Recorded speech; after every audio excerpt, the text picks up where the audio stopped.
जिसपे Indian government कुछ और कह रही है और नेपाल वाले कुछ और कह रहे हैं, तो ये पहले ये तो डिसाइड करें कि वो पैदा कहाँ हुए थे राम जी। जी शुक्रिया।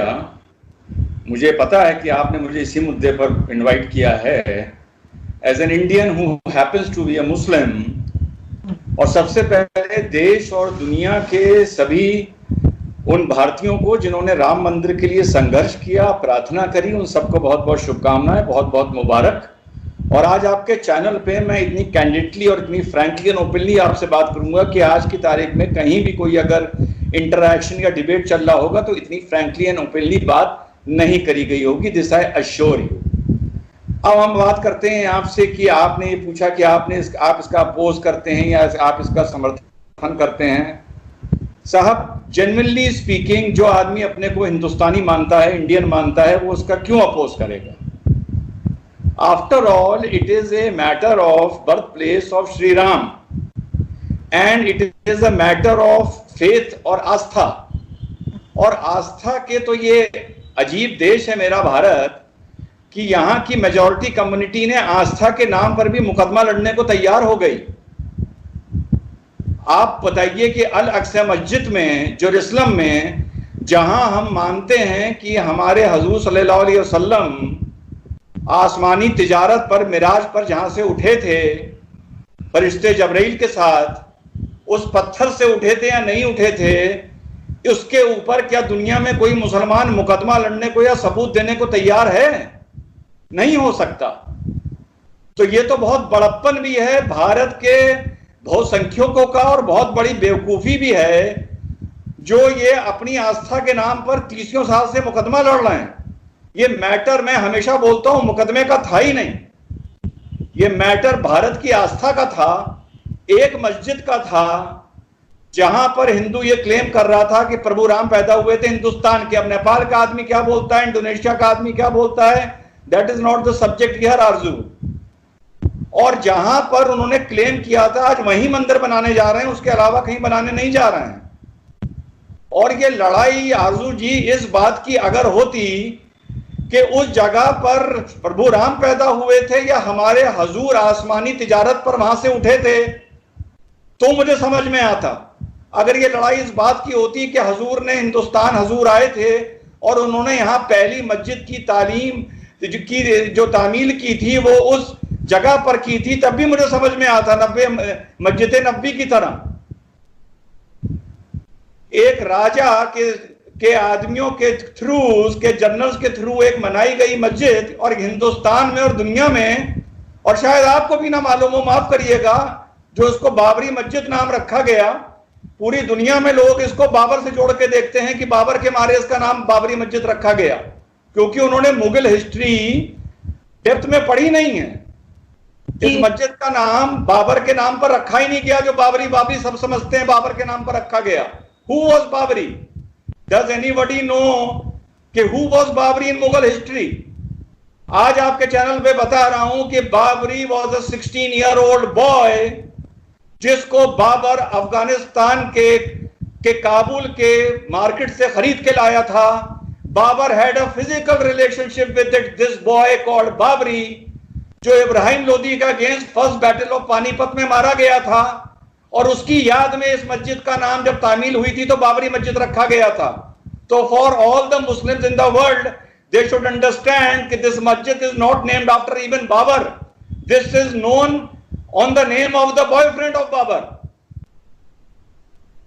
लेकिन सर, इस तरह से तो अगर मैंने जैसे पहले कहा कि अब कोई कुछ बात कर रहा है, कोई कुछ बात कर रहा है। अभी जैसे नेपाल ने कहा कि राम तो यहाँ पैदा हुए ही नहीं थे, वो तो नेपाल में पैदा हुए थे, और ये इस बात के क्लेम के ऊपर बन रहा है कि क्योंकि यहाँ राम जी पैदा हुए थे इसलिए यहाँ पे मंदिर उनका होना चाहिए।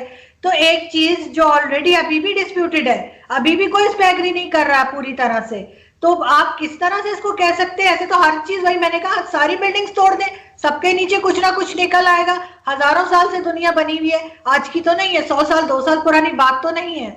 तो फिर तो कुछ नहीं बचेगा अगर हम इसी चीज पे चलना शुरू हो जाए। अगर आप बात फिर से वही उठा रही हैं कि नेपाल कुछ क्लेम करता है और इंडोनेशिया कुछ क्लेम करता है, तो आरजू इस तरह तो अहमदिया भी ये क्लेम करते हैं कि हमारे हुजूर सल्लल्लाहु अलैहि वसल्लम आखिरी पैगंबर नहीं थे, तो उसको भी फिर आप डिस्प्यूट की तरह डिस्कस करिए। उसको आप क्यों नहीं डिस्कस करते हैं?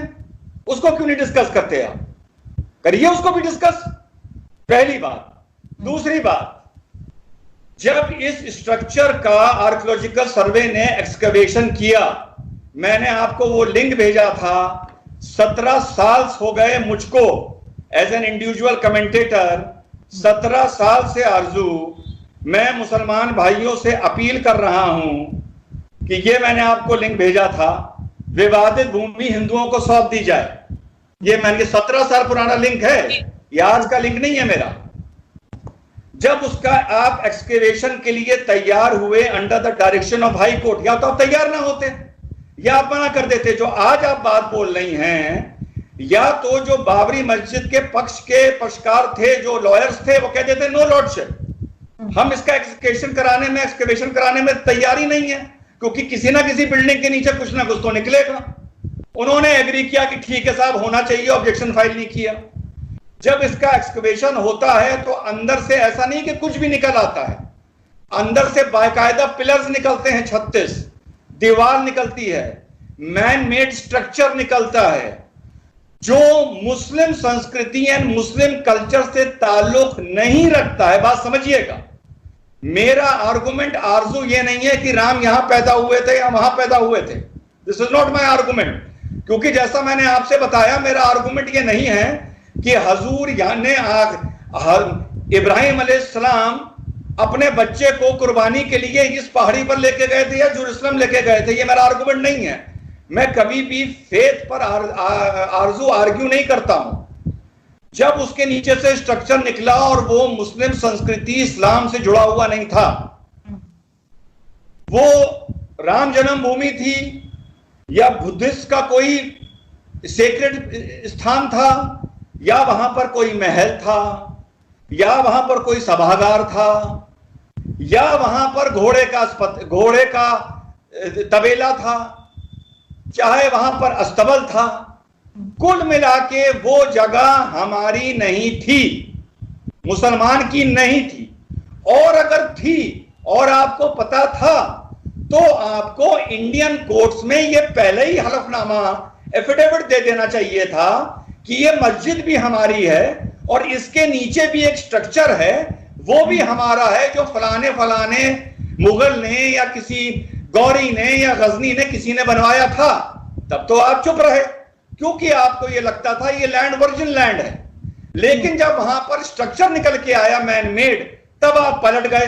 तब आपको नहीं पलटना चाहिए था, मुसलमान को सिर्फ इतना कहना चाहिए था, अब ये जगह हमारी नहीं है। जो मैंने अपील करी थी 17 साल पहले, प्यार मोहब्बत से अपने लिए मस्जिद की अगल बगल जगह लेनी चाहिए थी।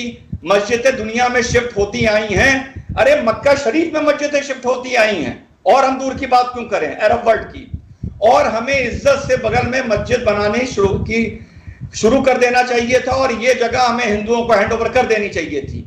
अब हिंदू वहां पर तय करता कि राम यहां पैदा हुआ था या वहां पैदा हुआ था, ये हिंदू का हेडेक है, ये जैनियों का हेडेक है, ये बुद्धिस्ट का हेडेक है। मुसलमानों को इस लड़ाई से एक्सकेवेशन के बाद इज्जत से बाहर निकल आना चाहिए था, जो मुसलमान नहीं निकले और आज ये दिन देखना पड़ रहा है। लेकिन सर, एक दूसरी जगह पे जमीन दी गई है मस्जिद के लिए, तो इस बात की क्या गारंटी है कि कुछ अरसे के बाद वहां से भी कोई इसी तरह की क्लेम नहीं आ जाएगी कि अब यहाँ पे ये था या वो था। और दूसरा ये कि आप इतना सपोर्ट कर रहे हैं एज अ मुस्लिम, आप राम मंदिर को इतना सपोर्ट कर रहे हैं, तो उसकी कोई रीजन ऐसा तो नहीं है कि बिकॉज आपको बहुत ज्यादा एसोसिएट किया जाता है बीजेपी के साथ, कि आप बीजेपी को बहुत सपोर्ट करते हैं, तो बीजेपी कुछ भी करेगी, चाहे वो उल्टा करे सीधा करे। डॉक्टर रिजवान ने कहने वाह वाह वाह, बहुत अच्छा किया। देखिए, बदकिस्मती ये है कि 2014 के बाद 2, 4, 5, 10 मुट्ठी भर मुस्लिम, एक तो ऐसे भी हमारे मुसलमान भाई हैं जिन्होंने राम जन्मभूमि पर पिक्चर बनाई। उन्होंने कहा जब राम जी की बड़ी प्रतिमा बनेगी तो उनके लिए चांदी के तीर मैं दूंगा। 2014 के बाद मुट्ठी भर मुस्लिम और झोला भर हिंदू राष्ट्रवाद की बात करने वाले, सेमिनार करने वाले, बढ़ चढ़ के बोलने वाले, है ना, लेक्चर देने वाले यूट्यूब पर भी हर जगह बहुत पैदा हो गए। कब के बाद? 2014 के बाद। I speak on my evidence. मैं राम मंदिर के लिए आज से 17 साल पहले बोल रहा हूं, जब नॉर्थ इंडिया में गुजरात को छोड़ के अच्छी तरह नरेंद्र मोदी और अमित शाह को कोई अच्छी तरह जानता नहीं था, योगी जी को कोई जानता नहीं था। मैं तब से बात कर रहा हूं राम मंदिर की, क्योंकि मुझे पता था कि एंड में वहां पर राम मंदिर ही बनेगा।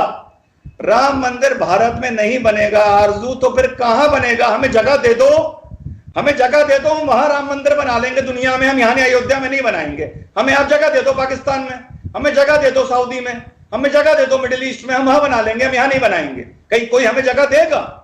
तो जो राम मंदिर यहां नहीं बनेगा तो आरजू कहां बनेगा? Common sense. देखिए, थ्योरी ऑफ गवर्नेंस है highest happiness of the highest number. This is the theory of governance. ये आरजू हर जगह लाइफ में लागू नहीं होती है, गवर्नेंस में लागू नहीं होती है। ये नहीं कि कोई अल्पसंख्यक है, कोई अकलियत का भाई है तो कोई बहुसंख्यक उसका कत्ल कर दे तो उसमें मुकदमा नहीं चलेगा। नहीं, ये बात नौकरी देने में, आदमी की तालीम में लागू नहीं होती है, इंसाफ में लागू नहीं होती है। लेकिन जब आस्था की बात आएगी, जब मजहब धर्म की बात आएगी, तो highest happiness of the highest number देखा जाता है। आज भी अमेरिका में the president of America swears by the Bible. अब आप ये बताइए कि आपने हाल में अल सोफिया का किस्सा सुना होगा, तुर्की का सुना होगा आपने। वहां क्या हुआ? 900 साल से वो एक चर्च था। तुर्की के लोग खुद मानते हैं वो चर्च था, सब मानते हैं। उसके बाद वो 500 साल पहले मस्जिद कर दी गई। मुस्तफा अतातुर्क ने आके कहा no it will be a symbol of secularism, उसने उसको म्यूजियम बना दिया। 15 दिन पहले तुर्की में उसको फिर से मस्जिद कन्वर्ट कर दिया गया। पूरे यूरोपियन वर्ल्ड ने, क्रिश्चियन वर्ल्ड ने इसका विरोध किया। दुनिया के मुसलमानों ने क्या इसका विरोध किया? आपने किया कि अल सोफिया म्यूजियम को मस्जिद क्यों बना रहे हो? आपने ट्वीट किया तुर्की के प्राइम मिनिस्टर को कि आप ये क्यों कर रहे हैं। इमरान खान ने ट्वीट किया, ओएसी ने किया, दुनिया के मुसलमानों ने किया? नहीं किया। क्यों नहीं किया? क्योंकि उनको खुशी हो रही थी ये म्यूजियम दादागिरी के चलते एक मस्जिद बन रहा है। और अगर मैं ये सवाल आपसे पूछूंगा, ओएसी से पूछूंगा, भारत के मुसलमान से पूछूंगा, तो जानते वो क्या जवाब देगा? वो कहेगा भाई हमसे क्या मतलब, वो तुर्की का मैटर है, हमसे भारत की बात करो। बहुत अच्छी बात है। जब रोहिंग्याओं की बात आएगी तो म्यांमार का रोहिंग्याओं का ठेका ले लोगे। जब बांग्लादेशियों की बात आएगी तो आप उनका ठेका ले लोगे। जब पैलेस्टीनियंस की बात आएगी तो आप इसराइल को कोसोगे और उन्हें गालियां दोगे, यहूदियों को। क्यों? वो भी तो फिर बाहर का मैटर है, उससे भी मतलब ना रखो। पर नहीं, मुसलमान ऐसा नहीं करता। आरजू, आई एम वेरी सॉरी, मुसलमान डबल स्टैंडर्ड करता है। अगर इसी तरह